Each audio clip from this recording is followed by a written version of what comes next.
Eh bien salut à tous et à toutes, c'est Cisaoxy. On se retrouve aujourd'hui pour le troisième épisode du projet Bunka Manga avec encore une fois un shonen réalisé et dessiné par Hiro Mashima.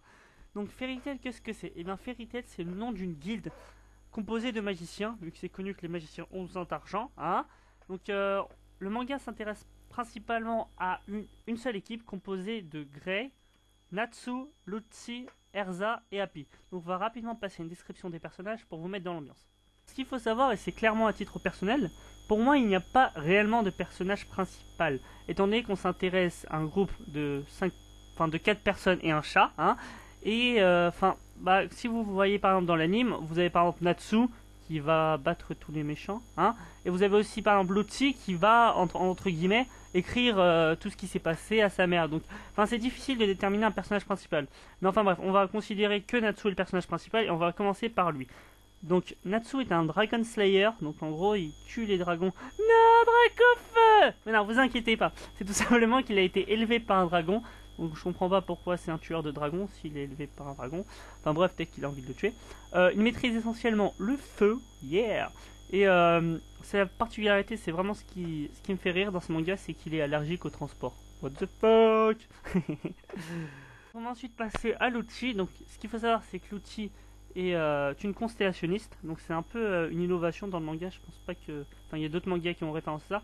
C'est en gros, elle possède des clés qui lui permettent d'invoquer des gentilles personnes, voilà, protégées, hein, qui lui permettent d'invoquer des personnes et toutes ces clés sont le plus souvent une référence au signe du zodiaque, c'est-à-dire qu'il y a 12 clés principales puis des clés dérivées qui ont des fonctionnalités différentes. C'est vraiment quelque chose qui m'a vraiment plu dans ce manga, c'est ce rapport entre les signes du zodiaque et le combat. Bon, ça on en passera. Ensuite, on va passer à Happy. Donc Happy, il n'y a pas grand chose à dire, c'est tout simplement un chat qui vole. Voilà, hein. Et on va passer après à Grey. Donc il faut savoir que Grey manipule la glace. Il a un peu de caractère opposé à Natsu, donc il y a souvent des confrontations, vous voyez, le feu et la glace. C'est vraiment, je pense que l'auteur a beaucoup joué là-dessus. Et c'est vraiment quelque chose de plaisant d'avoir une certaine interaction à l'intérieur de leur groupe. Et la petite particularité de Grey, c'est que comme il a froid, il se met à poil. C'est logique, hein, voilà, tout va bien. Et la dernière personne de l'équipe, c'est bien sûr Erza Scarlet. Elle a une magie plutôt sympathique, c'est-à-dire que sa magie est de transformer ses habits en armure avec des propriétés différentes. Je crois qu'elle a une armure axée sur la défense, pour la vitesse, et c'est vraiment quelque chose qui me plaît beaucoup dans ce manga aussi. C'est la diversité de ses armures et donc des pouvoirs qui vont avec.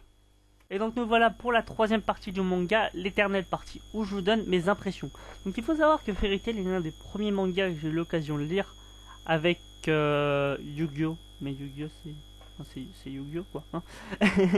Donc il faut savoir que Fairy Tail pour moi en anime est vraiment bien. Il y en a beaucoup qui le critiquent, mais pour ma part je trouve pas qu'il y ait énormément d'hors sujet. Ou d'hors sujet, donc je pense que c'est toujours plaisant. Et ce qui fait la force de ce manga, c'est clairement leur diversité des magies. C'est-à-dire que vous avez vraiment des magies vraiment intéressantes. Par exemple, quelqu'un qui peut dessiner des objets sur son ventre parce qu'il est gros, tu vois, il a la place, hein.